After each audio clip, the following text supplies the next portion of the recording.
Hey, welcome back to another edition of Curiosity, Not Judgment. I'm Birga. And I'm Gary. And, we are in a world that seems to be changing so rapidly. And I think back to my great aunt. I believe she was born in 1918. She's since passed away. But I remember having some conversations with her about the things that she witnessed during her lifetime. Everything from, the standard mode of transportation being horseback to cars being on the general market to airplanes to rockets. The things that she saw in her nearly 100-year life was mind-boggling. And yet I feel like the pace of innovation and technology has so accelerated. I wonder what we're going to see start to finish when we recount our 100 years. What do you think? Are we living at a greater pace of change right now? I think the data would say that we are. And there is a great futurist by the name of Tony Sebo. And if you've ever get a chance to go YouTube any of his talks, he makes the point that there's this thing called an S curve. And the S curve starts with early adopters, and then it goes into main adoption by society, and then tails off with the laggards. There's many principles that talk about things like this, but um, and I'm an early adopter, so I love the front part of that curve. But his point is that the S curves have become steeper and steeper. In other words, when television, radio, go to radio or television or automobiles in general, Hmm. those S curves have a certain slope. Okay. When cell phones came around, that slope took a dramatic shift Yeah. and went very vertical. And nowadays, you hear about things going viral or whatever. You can have an early adopter S curve and a laggards and gone, within a few months of Before things, you right? even knew And it was a so trend. before you even know it's a trend, I'm in that category all the Yeah. time, right? My kids will talk about something. It's like, when was that a trend? And so, um, and I think that that's a different pace. That is a Hmm. different pace than the 1800s. That's a different pace than the mid 1900s. I think we started seeing it towards the end of the 1900s, 20th century, and now we're in the 21st. But I think that's something that we need to deal with as human beings, because human beings, first of all, I have a certain sense of a need of control.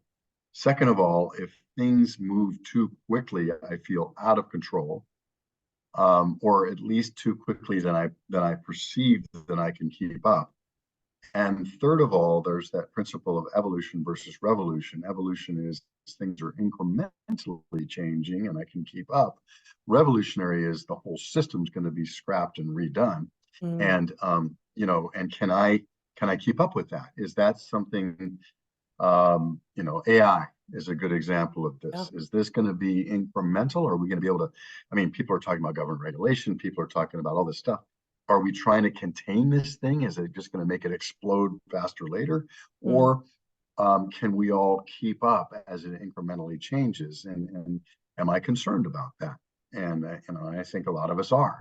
Yeah. And so I think that pace of change thing has a different psychological effects on different people, but it affects all of us.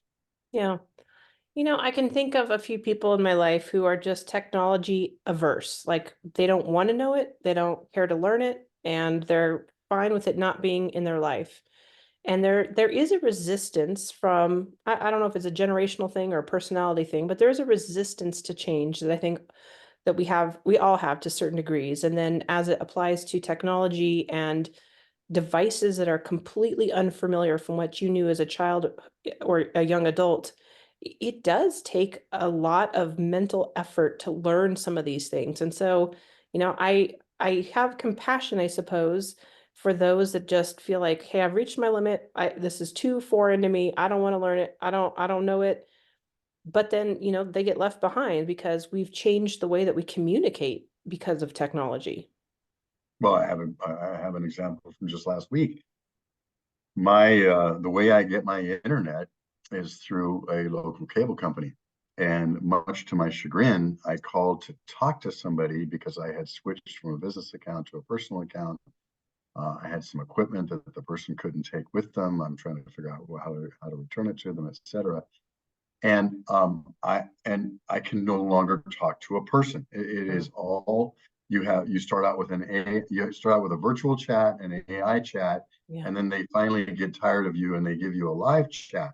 But I'm trying to text my characters per second, and I'm trying to communicate to this poor person on the other end who's doing their best, I'm sure, but there's no way because they keep coming up with, well, I'm showing your current account and it doesn't have any equipment you need to return. It's like, I know because it's my prior account. And we were trying to communicate by text. You and I have talked about how Yeah. that's one of the worst things in the world to try to do. And I'm just sitting there thinking about my dad and other people. There's no way they'd even put up with this. Mm-hmm. And I myself said, look, this would take less than 2 minutes to solve if I could have a conversation with you. So I actually said 5 minutes to give them the benefit of the doubt. I said, I'm going to do this for another 5 minutes. I've already been trying to do this for 30 minutes. I don't have any more time. Yeah. I'll continue this text method for another 5 minutes. If we don't resolve it, you need to have someone call me or we're just done. Yeah. And after 5 minutes, I said, I'm sorry, we're just done. And so I'm assuming that someone will eventually get that and call me. Maybe not. Maybe And maybe not. they just write it off. I mean, maybe we come to an age where you just aren't allowed to communicate in person. And I think that's a shame. That is a shame. So, what do we do if we don't like the pace of change? Things are going to change whether we like it or not. How do we posture ourselves in a curious way for this environment that is unfamiliar to us? Yeah, I think that's the question, isn't it? Um, what is it that I can tolerate changing? What are some things that I can do to ease this any transition for myself and for others? And what can I choose to participate in and not participate in Mhm. along the way? Yeah. So, the choose to participate or not is an interesting question to ask. And I think for a lot of people, that answer came in a different way, or they had to answer it differently during the pandemic, right? So maybe in January of 20 yeah, January of 2020, you might have had a grandparent that said, well, I'm not going to bother with FaceTime or any of the video chat applications. If I want to connect with my grandkid, I'll pick up a phone, or I'll go visit them. But then as the pandemic unfolds and we are severely limiting physical contact, all of a sudden there becomes this desperation to connect with people when you can't do it physically.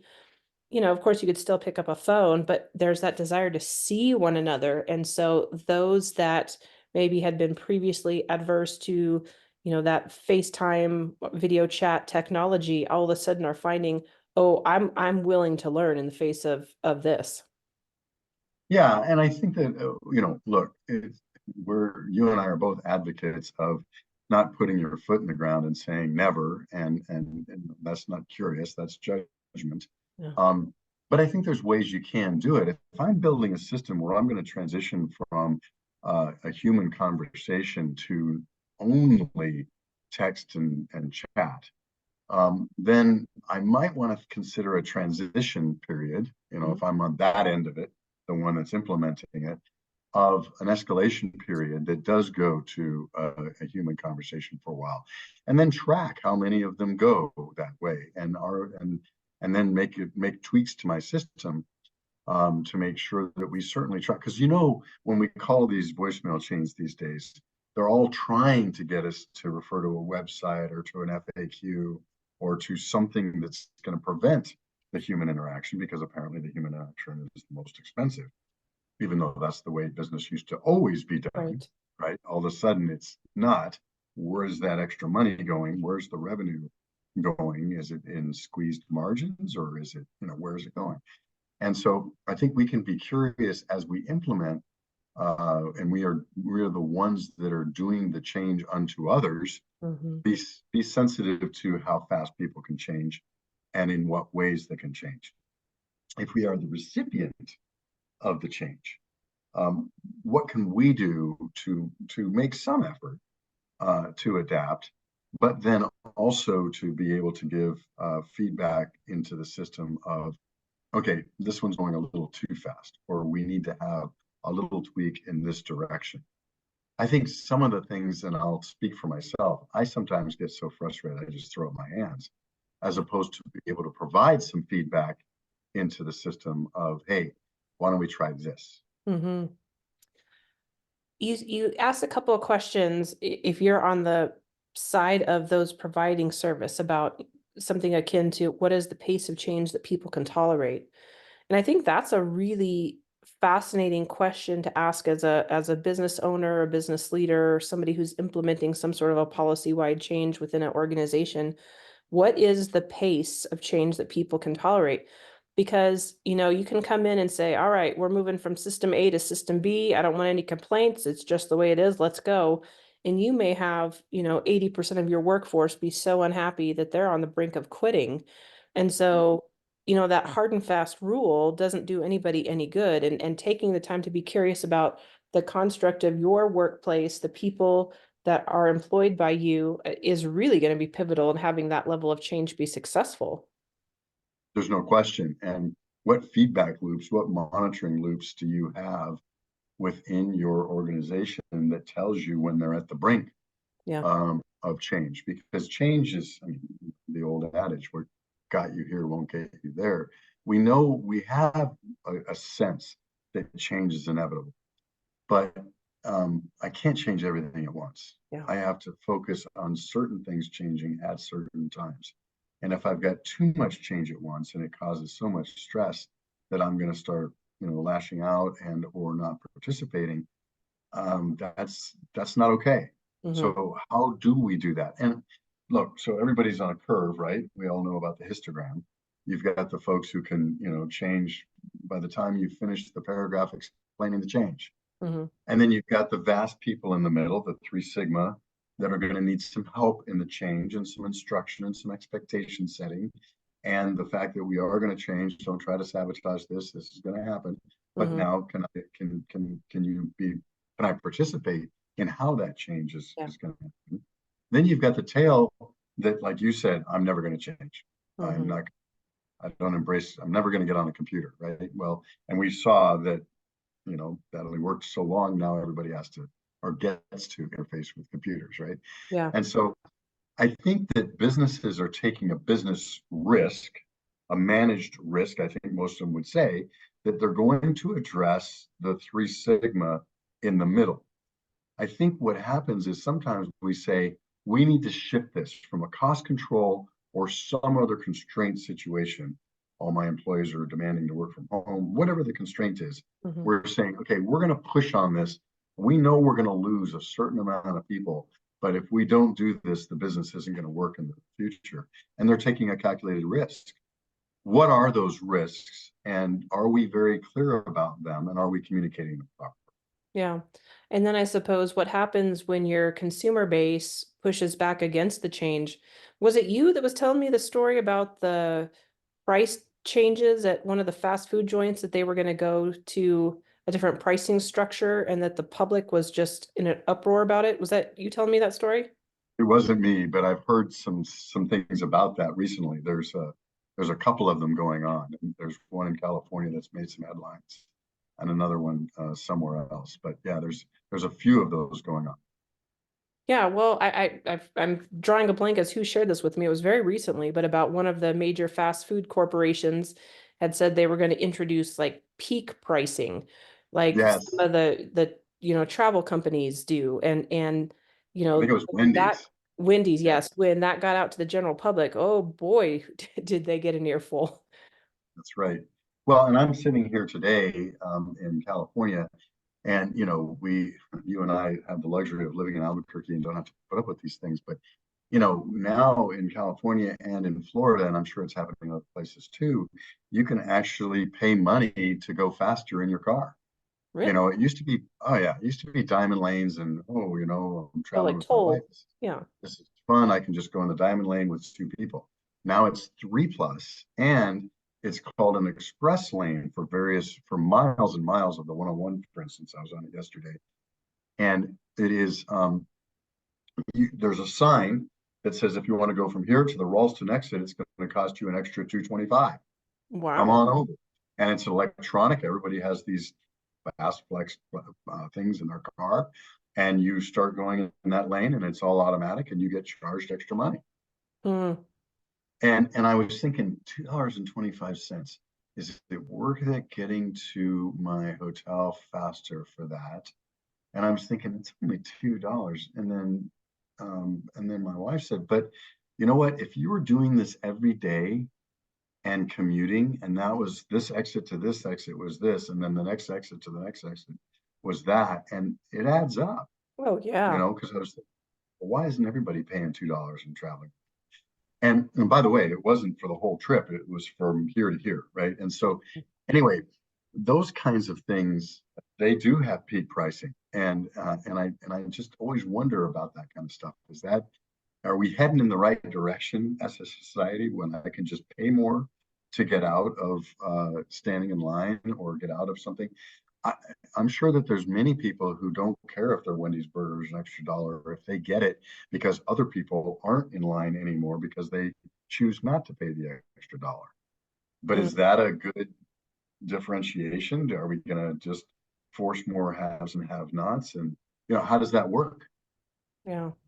And are you, in essence, not only enacting a change that's impacting your whole customer base, but then you're also demanding your customer base who's willing to accept the change to have an increased fee for service? Mhm. Huh. I don't know. That to me, in my mind's eye, that doesn't seem like a business model that's sustainable, but I guess time will tell and we'll bear that out, huh? Well, and when we're in inflationary periods, and this is not my first rodeo with inflation. I remember my first uh, house mortgage was 18%, if you can believe that. Ugh. But we've had periods of price increases before, and most people don't remember this, but we had a time when we came in and implemented wage and price freezes. You were Mm, not allowed to raise someone's salary or the price of your goods and services. And I just think about that, thinking, wow, how wild if that were to happen today, right? mm, But that was the case, right? And so we've had various times in our country when we've had severe inflation. Other countries have had very much more severe inflation than we've had. But when you're in an inflationary period, people just kind of expect prices to go up. Now, we've had some real shockers recently about people coming out and just saying, blanket, it's going to be this now. yeah. There was a hamburger meal at one of the major chains that went viral recently that was it was $24 for a basic hamburger meal at a fast food restaurant. For those of us who remember, 25-cent hamburger, 10-cent fries at McDonald's, that's hard to stomach. But do you do you buy in and or lead the pace of change? And what does that do with all your relationships with your customers and other people? I don't know. This spurs so many thoughts in me. I'm gonna stay home and cook my own hamburger instead of going to buy one. But um, yeah, there are times that corporations are going to enact a pace of change that you don't want to comply with, but if you are going to utilize their product or services, there's not much you can do about it. I mean, you could certainly raise your voice and you could obviously choose to shop elsewhere, but if that particular business or service is something that you need, you're kind of forced to go along with their pace of change, regardless of your ability to, vocalize your displeasure with it. Yeah, and I think as a society, we used to say vote with your feet or vote with your pocketbook, Mm-hmm. right? Go to a different store, go shop somewhere else. Um, in this world of mergers and acquisitions, and about four different places that we all get our stuff, in Walmart, Target, Amazon, whatever. Yeah. Are we willing to do that? Are we willing to make that sacrifice, or are Yeah. we just putting up with price escalations and reductions of service? And how much are we really willing to sacrifice to make our voice heard that Yeah. we don't like something happen? Well, this instantly reminds me of the movie You've Got Mail, Meg Ryan, Tom Hanks, and the central character in the movie is the shop around the corner, right? The local bookshop and the fight to keep the local bookshop alive. And this is a spoiler alert for anyone who hasn't seen it, but the movie's, like 25 years old at this point. There's a local children's author who had said like, oh, I'm never going to leave you. You're always going to be the place that I premiere my books. And then, lo and behold, a few months later, there she is headlining her book at the Megalopolis bookstore, right? And we say we don't want to participate in these changes. We say we don't want to jump into, you know, the unfamiliar or the big corporations or the whatever. We want to keep local, we want to keep traditional, we want to keep small. We say that, but then when the enticement of the discount or the enticement of ease really is dangled as a carrot in front of us, maybe we're more prone to change than we might have thought. So I think a curious question is, what am I willing to sacrifice to vote with my feet, to vote with my pocketbook, and how can I express my frustration, or do I even need to? I mean, Yeah. I think that's a good series of questions. Am I just going to grouse about this, with a friend, over lunch, or am I going to actually do something about it? And then am I willing to make the sacrifice to do something about it? Because these days, um, not participating in things that are massive trends is hard. Yeah. It takes work and effort. Yeah. Well, and I think one more question to maybe add to our laundry list is, is this a hill that I'm going to die on? Is this really where I'm willing to draw the line in the sand? And I kind of go back to our opening scenario about grandparents refusing technology until the pandemic forced you to be removed from your grandkids, and then all of a sudden that's no longer a hill you're willing to die on. That's right. And so what is the price we're willing to pay to keep our relationships going? And I Mhm. think if it is about relationships, then those are decisions you really have to make. Yeah. Sometimes I think we just need to put up with it and move on because it's not going to make our top 10. But how often are we talking about? How much are we actually reflecting on what our top 10 is and what's Hmm. important to us? And then going from there as to, okay, look, I'm going to complain about this, but I'm not going to do anything about it. Well, then probably stop complaining about it too. Yeah. We've been joking at our house for a while about what the mentality must have been like throughout the generations that have seen this shift of technology and how things have gone from, one stage to the next, and what happened when it moved from silent films to talkies, and how some of those people probably like, those talking movies have messed up everything. And now here we are all these years later, and boy, have things accelerated. Well, I mean, remember back with Blockbuster, right? The VHS was going to put the movie business out of business, right? And Yeah. theaters out of business. And so, some things are legitimate concerns. Some things they're going to just move on. And, we don't have to worry about, the movie theaters aren't going away anytime soon. But, I think making sure that we understand in our own lives what we do and do not want to do and participate in. And do we still like the movie experience, et cetera? And are we going to do, this streaming service or that streaming service, or are we going to participate in something that maybe does not give the artist their due, as an Yeah. example? Are we okay with that? What I think that we, for the sake of convenience, I think we are putting up with things that we in the past would have said we'd never put up with. Hmm. That may be a whole other topic for next week, for the sake of convenience. Yep.